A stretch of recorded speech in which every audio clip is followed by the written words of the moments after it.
সাংবাদিক সহ বিভিন্ন পেশাজীবীদের সাথে জামাতের ইফতার মাহফিল। বাংলাদেশ জামাতে ইসলামী রংপুর সদর উপজেলা শাখার আয়োজনে সাংবাদিক ও বিভিন্ন পেশাজীবী ভাইদের সম্মানে ইফতার মাহফিলের আয়োজন করা হয়।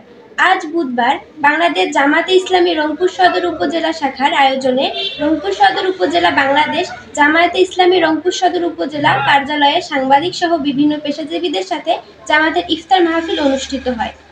উক্ত ইফতার মাহফিলে প্রচার ও মিডিয়া পেশাজীবী বিভাগ বাংলাদেশ জামায়াতে ইসলামী রংপুর সদর উপজেলা শাখার সভাপতি মুহাম্মদ রায়হানের সভাপতিত্বে প্রধান অতিথি হিসেবে উপস্থিত ছিলেন বাংলাদেশ জামায়াতে ইসলামী রংপুর সদর উপজেলা শাখার আমির মাওলানা মোহাম্মদ মাজহারুল ইসলাম।